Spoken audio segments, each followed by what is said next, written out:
Hello everyone, welcome back to Ricky Bhaiya. In today's video, we're going to read the chapter, My Childhood, from your 9th grade class. This story, or you could even call it an autobiography, was written by APJ Abdul Kalam, who was also the former president of India. The story we'll read today is a true account of his childhood. But before I begin, you should familiarize yourself with the characters. Our main character is APJ Abdul Kalam. Then comes his father, Jain-ul Abidin. Then comes his mother, Asiyama. Then comes his three best friends. The names of all three are very important. Remember them. First, Ramanand Shastri. Second, Arvindam, who is also Ramanand Shastri's brother. And Abdul Kalam's third best friend is Shiv Prakashan. Who are they? Ramanand Shastri, Arvindam, and Shiv Prakashan. After that, the next character is Paki Laxman Shastri. He is also the high priest of the Ramaswaram temple and the headmaster of the school. The last main character is Shiva Subramaniam Iyer, who was APJ Abdul Kalam's 5th grade science teacher. These are some of the main characters. You'll likely memorize their names as you read the story. But for practice, write down their names one by one. This will prevent you from making spelling mistakes when writing answers. Now let's quickly read the story. Hi, I'm APJ Abdul Kalam. I was born in a middle-class family in Ramaswaram town. My father's name was Jain-ul Abidin, a very simple man. He wasn't very educated or wealthy, but he had a very kind heart and mind. My mother's name was Asiyama, who was my father's perfect partner. And you know, many people would come to my house every day for dinner. Although I don't remember the exact number, it's certain that my mother fed many poor and outsiders, and the outsiders always outnumbered the family members who came to eat daily.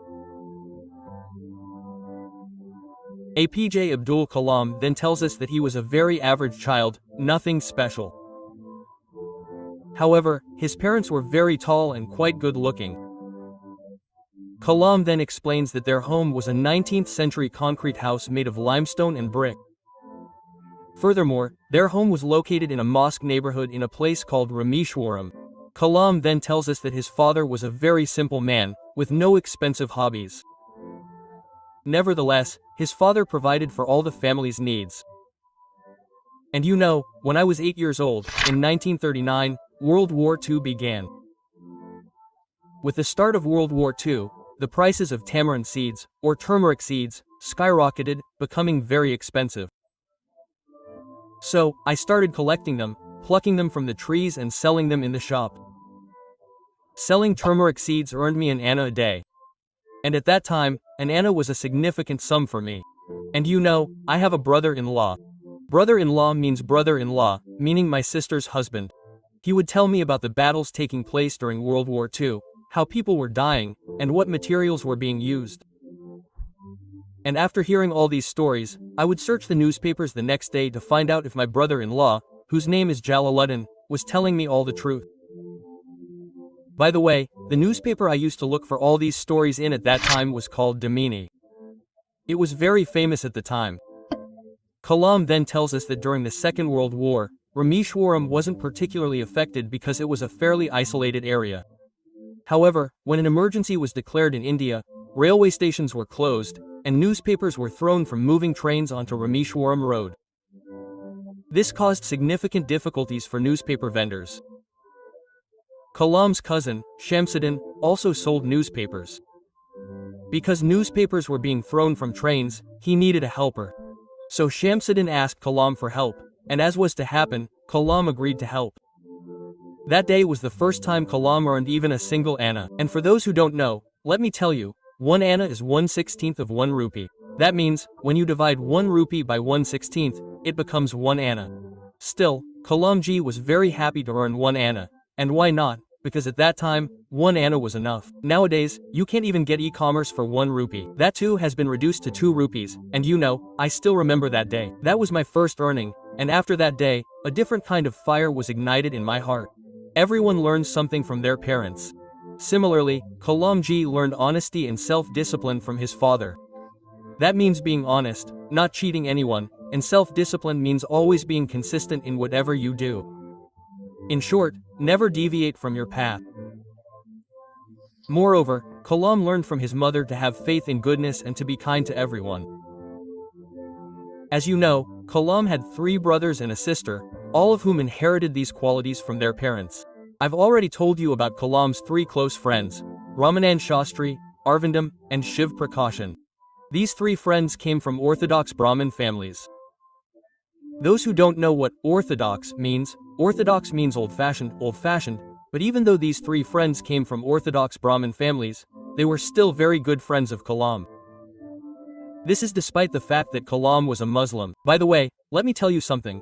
Ramanand Shastri was the son of Pakshi Laxman Shastri. I already told you that Pakshi Laxman Shastri was the high priest of the Rameshwar temple. Later, Ramanand Shastri himself became a priest, just like his father. And my second friend, Arvind Dam, later became a pilgrim, meaning someone who doesn't arrange transportation to temples and mosques. Basically, he went into the tourism contractor field. And my third friend, Shiv Prakashan, later became a catering conductor for the Southern Railway. Since childhood, the four of his friends would visit each other's homes, play together, and live like brothers. Kalam then tells us that every year, the Sri Sitarama Kalyanam festival takes place, during which his family arranges boats for the idols in a pond called Rama Tirtha. And why do they do this? Because it's their ritual, or you could say, tradition. I know, you might be wondering, since Kalam's family is Muslim, why do they worship Ram and Sita? So, Kalam wanted to point out that his family doesn't discriminate between Hindus and Muslims.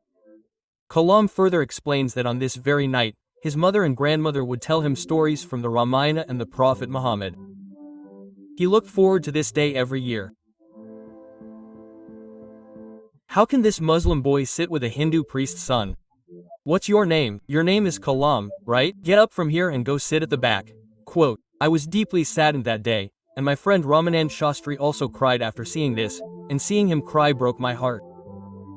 What happened next? Both children go home and tell their parents everything.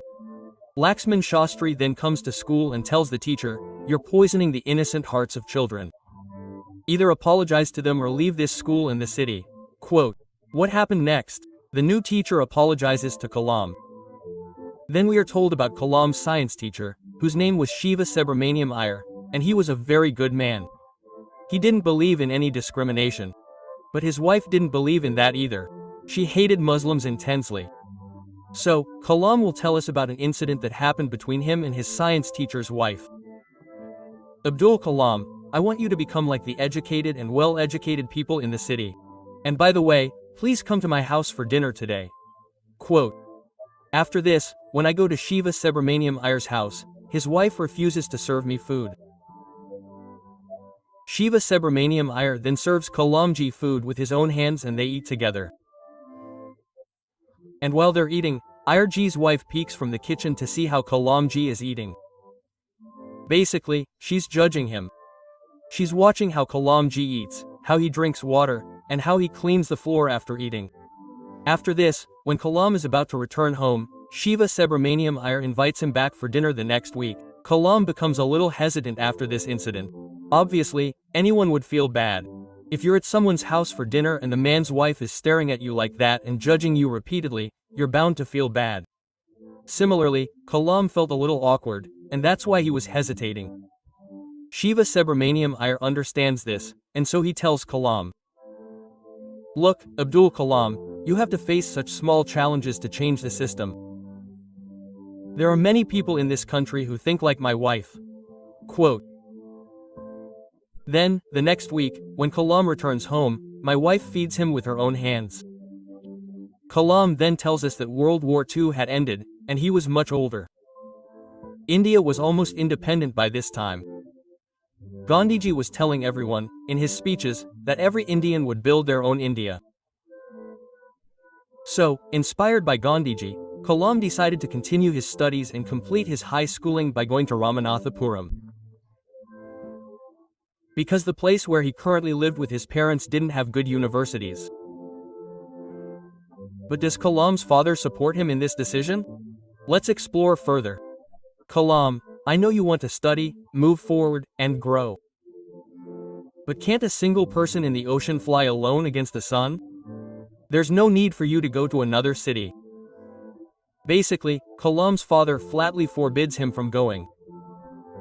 But Kalam's mother explains to her father that your children are not just yours. They are the sons and daughters of lives belonging to themselves. Simply put, she says, they have lives too. Let them live their own lives. You cannot control them. Quote. Then, she speaks some important lines in English. Listen carefully. This could be a question in your exam. I'll recite it to you in English first, and then I'll explain it. They came through you, but not from you. You may give them your love, but not your thoughts. For them, they have their own thoughts. Quote. This means that your children are born because of you, but they are not yours. You can give them your love, but you cannot give them your thoughts. Because everyone has their own thoughts. This means that everyone has different thoughts. This is what Kalam's mother was trying to convey to her husband. That is, I wanted to tell Kalam's father. But this is how your chapter ends. If you want to read further, then you can buy this book and read about Kalamji's entire life. But for now, this is all the given in your book for class 9. I hope you like one inspiration from the chapter. If you liked it, then like the video, subscribe to the channel, and don't forget to follow me on Instagram. You guys don't follow me on Instagram, that's why I'm not able to reach 50 followers. Do it quickly, friend. The link is given in the description. Now you go, we will meet in the next video. Till then, bye bye.